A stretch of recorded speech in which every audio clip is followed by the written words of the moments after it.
अस्सलाम वालेकुम स्टूडेंट्स, हमारा आज का टॉपिक है बीटा एलिमिनेशन रिएक्शंस। इसकी डेफिनेशन आपने पहले भी पढ़ी हुई है।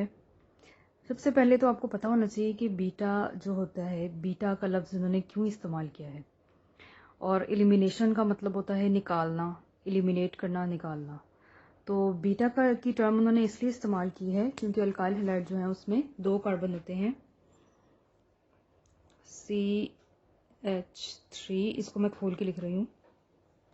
ये पहला कार्बन है, ये दूसरा कार्बन है और साथ ये हैलोजन। ये मैंने स्ट्रक्चर बनाया है इथाइल ब्रोमाइड का। अब हैलोजन जो है यानी ब्रोमीन, इसके साथ वाला जो कार्बन है, बिल्कुल एडजेसेंट कार्बन है, इसको हम कहते हैं अल्फा कार्बन। अब जरूरी नहीं हैलोजन हो, कोई भी फंक्शनल ग्रुप है उसके साथ वाला जो भी कार्बन होगा उसको हम अल्फा कार्बन कहेंगे, और अल्फा कार्बन के नेक्स्ट जो कार्बन है उसको हम बीटा कार्बन कहते हैं। तो बीटा एलिमिनेशन का मतलब क्या है कि बीटा कार्बन से कुछ एलिमिनेट हो रहा है। इन रिएक्शंस में हम पढ़ेंगे कि बीटा कार्बन से जो बीटा हाइड्रोजन है वो क्या हो रही है, एलिमिनेट हो रही है। किन कंडीशंस में किस तरह से एलिमिनेट हो रही है वो हम बाद में डिटेल में पढ़ेंगे। तो बीटा कार्बन के साथ जो अटैच हाइड्रोजन होती है उसको हम बीटा हाइड्रोजन कहते हैं। अगर इसी तरह अगर हम अल्फा कार्बन के बारे में पढ़ेंगे तो अल्फा कार्बन जो है उसके साथ जो हाइड्रोजन अटैच है उसको भी हम अल्फा हाइड्रोजन कहेंगे। ठीक है। तो इन रिएक्शंस में आप क्या करते हैं, बीटा एलिमिनेशन रिएक्शंस ऐसे रिएक्शंस हैं जिसमें आप एटम्स या ग्रुप्स उसको एलिमिनेट करते हैं from adjacent carbon atom. 7 carbon atom मौजूद हैं, उसमें से आप ग्रुप्स एलिमिनेट करते हैं और इसके नतीजे में एक डबल बॉन्ड बनता है। अल्कीन का मतलब क्या है कि ये 2 चीजें एलिमिनेट होंगी, एटम्स या ग्रुप्स, और इसके नतीजे में एक डबल बॉन्ड जो है वो क्रिएट होगा। एक्सप्लेनेशन इसकी क्या है कि during SN reactions, the attacking nucleophile attacks electrophilic carbon of alkyl halide. There is another site where nucleophile can attack at the same time. होता क्या है कि SN reactions के दौरान तो सीधा सीधा अटैक होता है, हाइड्रोजन ग्रुप जो है वो एलिमिनेट होता है और उसकी जगह एक नया न्यूक्लियोफाइल आके अटैच होता है। लेकिन यही न्यूक्लियोफाइल जो है एक और काम भी कर सकता है। ये न्यूक्लियोफाइल बेस के तौर पे भी अपना रोल प्ले कर सकता है, और बेस के तौर पे जब रोल प्ले करेगा तो क्या होगा, वो कार्बन की बजाय हाइड्रोजन पे अटैक करेगा। आपको पता है कि जो बेस है वो हाइड्रोजन को कैप्चर करती है, उसको कार्बन से काम नहीं होता। तो न्यूक्लियोफाइल जो है वो कार्बन पे अटैक करता है जबकि बेस जो है वो हाइड्रोजन पे। ये हमारे सामने अल्काइल हैलाइड का मॉलिक्यूल है, ये बीटा हाइड्रोजन। ये बेस के लिए अट्रैक्टिव साइट है। कोई भी बेस हम न्यूक्लियोफाइल से मिलती जुलती स्पीशी को कहते हैं, लेकिन वो हाइड्रोजन पे अटैक करती है। अमूमन बेस पे लोन पेयर होता है या फिर नेगेटिव चार्ज होता है। ये भी इलेक्ट्रॉन रिच स्पीशी होती है। तो ये क्या करेगी, ये हाइड्रोजन पे अटैक करेगी और हाइड्रोजन और कार्बन, बीटा कार्बन के दरमियान जो बॉन्ड है ये टूट जाएगा और ये बॉन्ड, एक नया बॉन्ड जो है इन दोनों कार्बन के दरमियान ये बॉन्ड ट्रांसफर हो जाएगा। कार्बन कार्बन डबल बॉन्ड बनेगा और जो लिविंग ग्रुप है वो लीव कर जाएगा। इस पे पार्शियल नेगेटिव चार्ज है। तो ये काम होता है इन रिएक्शंस में। 2 चीजें रिमूव हो रही फ्रॉम एडजेसेंट कार्बन एटम, एक तो ये बीटा हाइड्रोजन और दूसरा ये हैलोजन। जब ये दोनों चीजें रिमूव हो जाएंगी तो इन दोनों कार्बन के दरमियान डबल बॉन्ड बन जाएगा। आगे क्या है कि जो है इलेक्ट्रोफिलिक हाइड्रोजन पे जब बेस अटैक करती है तो उसके नतीजे में अल्कीन बनती है।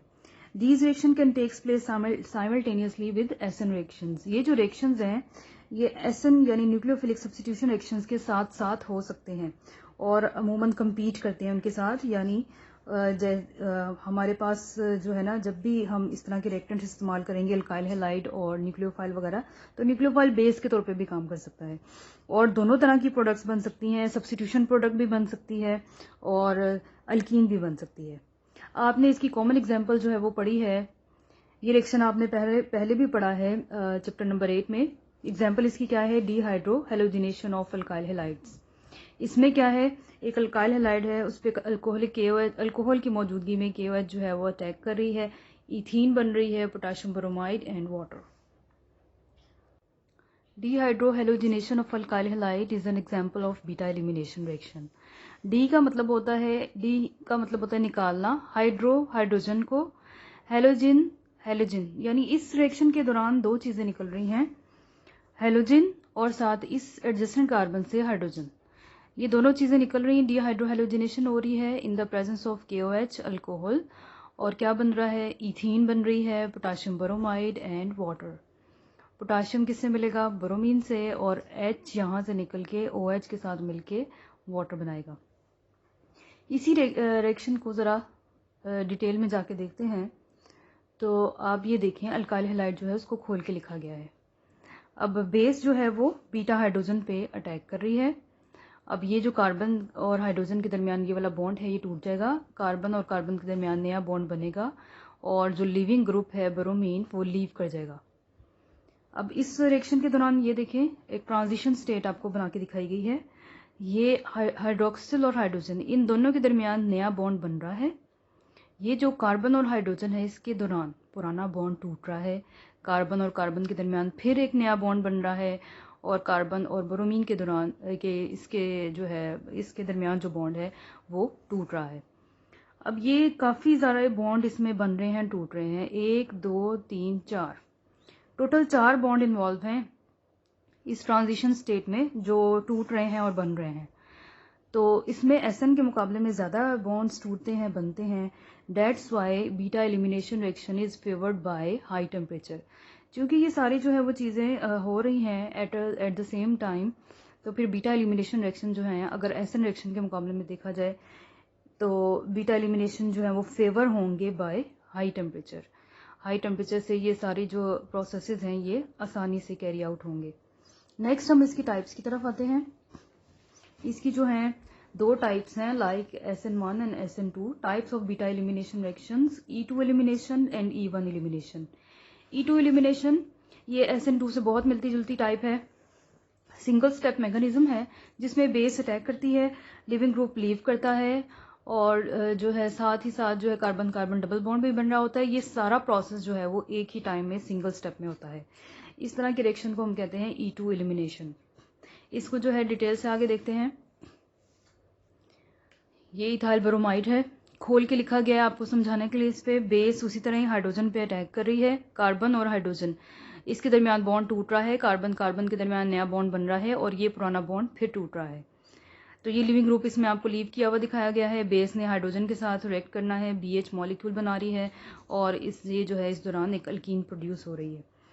तो ये है E2 एलिमिनेशन जिसके अंदर सारा काम एक ही स्टेप में हो रहा है।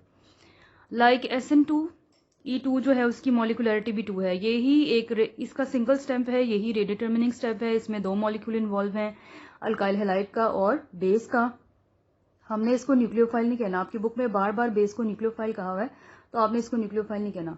बेस और अल्काइल हैलाइड दोनों की कंसंट्रेशन पे जो है रेट ऑफ रिएक्शन डिपेंड कर रहा है, और 2 मॉलिक्यूल इन्वॉल्व हैं in rate determining step. That's why its molecularity is 2 and its order is also 2। ठीक है, रेट ऑफ रिएक्शन जो है इसका दोनों की कंसंट्रेशन पर डिपेंड कर रहा है। That's why the reaction is second order.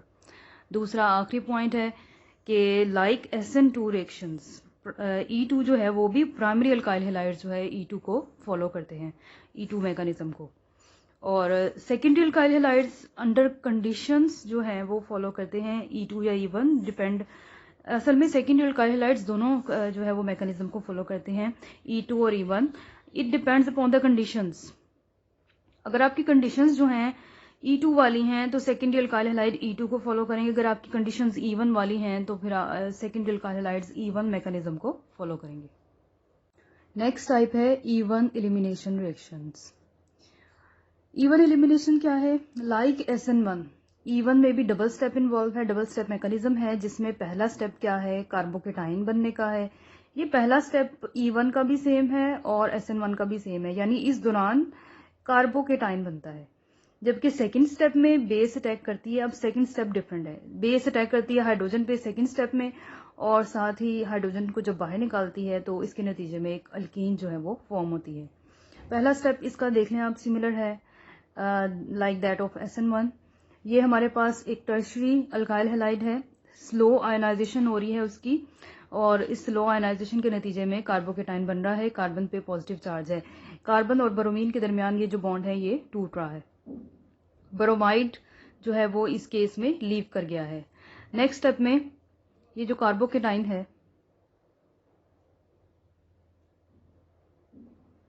Next step में क्या हो रहा है कि ये जो कार्बोकेटाइन है उस पे ये आपको 3 तरह के मिथाइल नजर आएंगे। ये एक ये मिथाइल है, एक ये मिथाइल है और एक ये।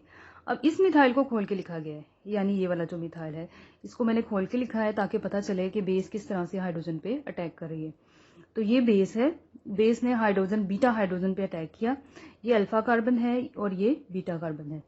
अब बीटा कार्बन पे अटैक किया, बीटा हाइड्रोजन को बाहर निकाला और HOH ये क्या बन गया, वाटर, जो कि इधर दिखाया गया है। और कार्बन हाइड्रोजन के दरमियान बॉन्ड टूट चुका है, कार्बन कार्बन के दरमियान नया बॉन्ड बना है। ये नया बॉन्ड इधर बना हुआ दिखाया गया है। ये कार्बन और कार्बन इन दोनों के दरमियान डबल बॉन्ड क्रिएट हो चुका है। बाकी CH3 आप वैसे ही लिख देंगे। इस तरह के अल्कीन का नाम होगा 2-मिथाइल प्रोपीन प्लस वाटर। अच्छा, इवन जो एलिमिनेशन है ये लाइक SN1 ये भी यूनिमोलिकुलर है। क्यों यूनिमोलिकुलर है? क्योंकि इसका जो पहला स्टेप आपको नजर आ रहा है ये स्लो स्टेप है, it is the rate determining step, और इसमें एक ही मॉलिक्यूल इन्वॉल्व है, that's why it is unimolecular. दूसरा, यही रेट डिटर्मिनिंग स्टेप जो है ये रेट डिटर्मिन कर रहा है रिएक्शन का, और इसमें एक ही अल्काइल हैलाइड का मॉलिक्यूल इन्वॉल्व है, तो हम ये भी कह सकते हैं कि it is first order kinetics, it follows. तो आगे यही लिखा गया है, it's rate depend only on the concentration of alkyl halide. आप लिख सकते हैं rate is equal to K alkyl halide, और इस वजह से हम इसको कहेंगे it is first order reaction. आखिरी पॉइंट ये है कि जी टर्शियरी अल्काइल हैलाइड वो E1 को फॉलो करते हैं, और सेकेंडरी अल्काइल हैलाइड मैंने पहले भी बताया था, it depends upon the conditions के सेकेंडरी अल्काइल हैलाइड E1 को फॉलो करेंगे के E2 को। कंडीशंस अगर E2 को फेवर करती हैं तो सेकेंडरी अल्काइल हैलाइड E2 को फॉलो करेंगे, अगर कंडीशंस E1 को फेवर करती हैं तो फिर जो सेकेंडरी अल्काइल हैलाइड्स है वो E1 को फॉलो करेंगे।